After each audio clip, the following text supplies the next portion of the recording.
Inter అయిపోయిందా? Engineering ఎక్కడ join అవ్వాలా అని ఆలోచిస్తున్నారా? స్కిల్ జెన్ లో జాయిన్ అవ్వండి. 100% జాబ్ సాధించండి.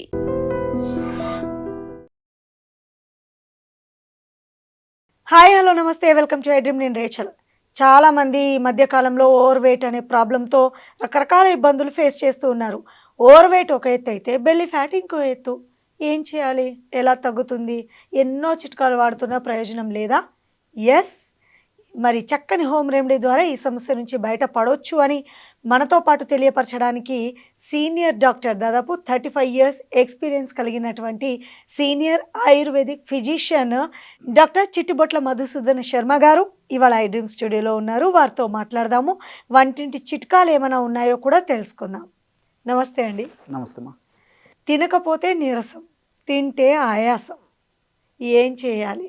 ఎక్కడ వెయిట్ పెరిగినా పెరగకపోయినా పొట్ట దగ్గర మాత్రమే పెరుగుతుంది అనేవాళ్ళు కొంతమంది, ఒళ్ళంతా వెయిట్ వచ్చేస్తోంది అనేవాళ్ళు మరికొంతమంది. మీరేం చెప్తారు? యాక్చువల్గా ఈ యొక్క సమస్యని ఒబెసిటీ అంటారమ్మా. సో కొంతమందిలో మొట్టమొదటగా ముఖ్యంగా యువకుల్లో పుట్ట భాగంలో ఈ యొక్క బెల్లీ ఫ్యాట్ సంచితమై క్రమక్రమంగా ఇంతింతై ఒటునితైన చందన క్రమక్రమంగా దేహంలోని ఇతర భాగాల నుండి కొవ్వు కణాల్లో కూడా కొవ్వు చేసేసి లావ్ అయిపోతుంటారు జనరల్గా. కొంతమంది మాత్రము మరి మొట్టమొదట బాడీ వచ్చిన తర్వాత పొట్ట వచ్చేటువంటి వాళ్ళు ఉంటారు, చాలా తక్కువ శాతం మందిలో. సరే, ఇది జనరల్గా మగవాళ్ళ గురించి. ఆడవాళ్ళకు సంబంధించినటువంటి విషయాన్ని గురించి మనం ఆలోచించేసినట్టయితే ఆడవాళ్ళలో పొట్ట భాగంలో మొదట ఫ్యాట్ రాకుండా ఈ యొక్క తొడల భాగంలో, తర్వాత ఈ పిరుదల భాగంలో ఎక్కువగా ఫ్యాట్ వచ్చేసేసి దాని తర్వాత మళ్ళీ పొట్ట భాగంలోకి వచ్చేస్తుంది అనమాట. కాబట్టి మగవాళ్ళలో ఈజీగా మనం చిన్న వయసులోనే ఆ పొట్ట వస్తుంది కాబట్టి ఈజీగా పొట్ట వచ్చిందని చెప్పి కనుక్కోవచ్చు. ఆడవాళ్ళలో కొంచెం టైం తీసుకుంటుంది. సో ఆడవాళ్ళలో కూడా తర్వాత మరి బాడీలో మొత్తం ఫ్యాట్ కణాలంతా డిపాజిట్ అయి ఇదైపోతుంది. సో ఈ యొక్క సమస్యని మరి బెల్లీ ఫ్యాట్ అని చెప్పేసి, పొట్ట భాగంలో వస్తే బెల్లీ ఫ్యాట్ అని చెప్పి చెప్తుంటారు.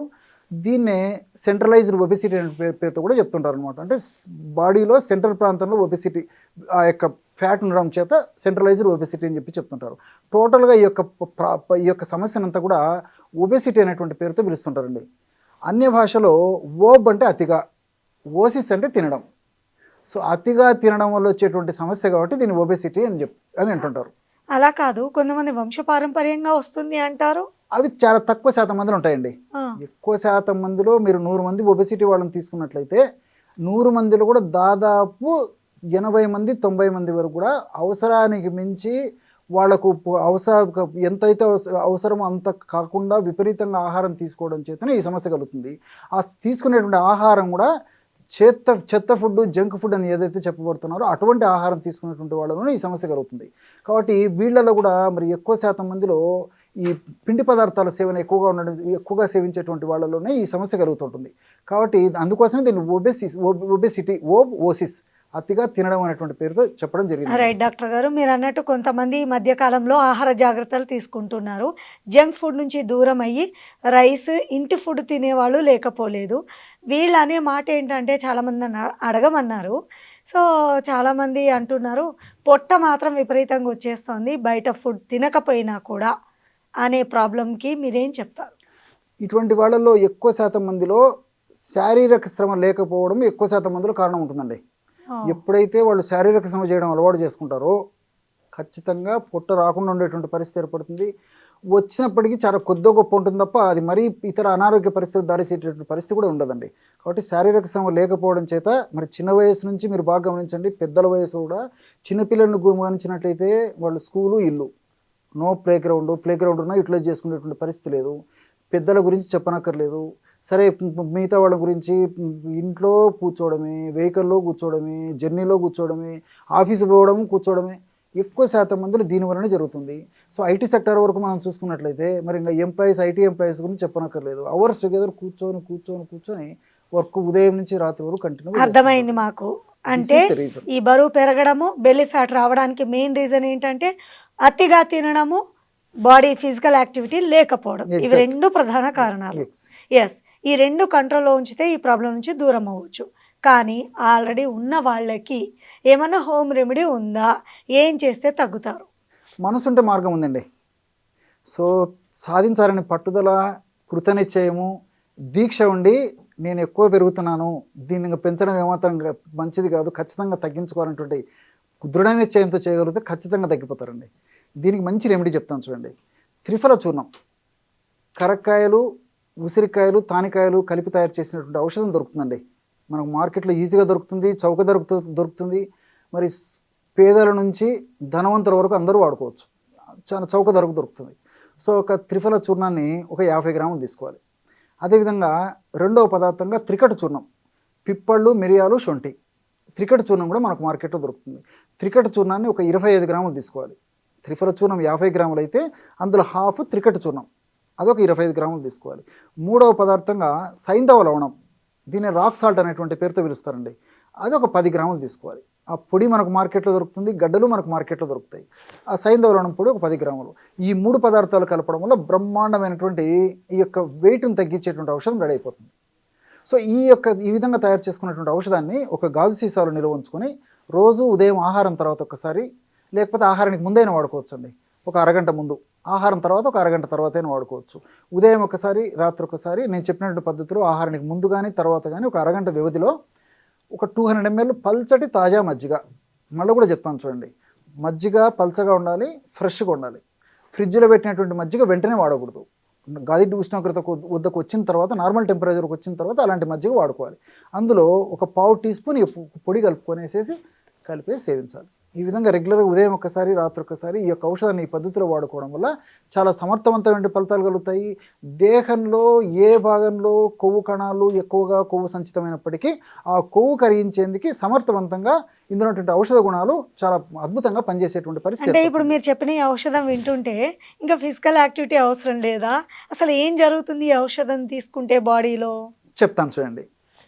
అసలు ఆయుర్వేద వైద్య విధానం ప్రకారం ఆలోచన చేసినట్లయితే ఒక వ్యక్తి ఉండవలసినటువంటి బరువు కంటే ఎక్కువగా ఉన్నాయంటే ఆహారపరమైనటువంటి ఇబ్బందులు ఏమైనా ఉంటాయి, లేకపోతే సరిగ్గా ఎక్సర్సైజ్ లేనటువంటి పరిస్థితి ఏమైనా ఉంటుంది. ఇలాంటి కారణాల చేతనే ఈ విధంగా జరుగుతుంటుంది. అంతేకాకుండా మరి మీరు చెప్పినట్లు ఈ యొక్క నియమాలు పాటించేటువంటి వాళ్ళలోనే ఇవి ఎక్కువగా ఉంటుంటాయి అన్నమాట. కాబట్టి ఆహారపరమైన జాగ్రత్తలు తీసుకునేటువంటి పరిస్థితి ఉన్నప్పుడే రిజల్ట్స్ కూడా బాగా వస్తాయి. కానీ మరి కేవలము మరి ఔషధాల పరంగానే ఎక్స్పెక్ట్ చేయడం కూడా మంచిది కాదండి. ఎందుకంటే ఒక వ్యక్తి అనుకున్న పద్ధతిలో వెయిట్ తగ్గాలంటే ఆయుర్వేద ప్రకారం కూడా ఆహారము, విహారము, ఔషధం. ఆహారపరమైన జాగ్రత్తలు తీసుకోవాలి, విహారపరమైనటువంటి అంటే ఎక్సర్సైజ్ ఇలాంటివి చేయాలి, తర్వాత ఔషధం, ఆహార ఔషధం, అది కూడా సైడ్ ఎఫెక్ట్స్ లేకుండా ఉన్నటువంటి ఔషధం తీసుకోవాలి. సరే, మీరు మంచి ప్రశ్న అడిగారు చూడండి. సో నేను ఇక్కడ చెప్పేది ఏంటంటే, ఇప్పుడు ఈ ఔషధము ఆహార ఔషధంగా మనం వాడుతున్నాం.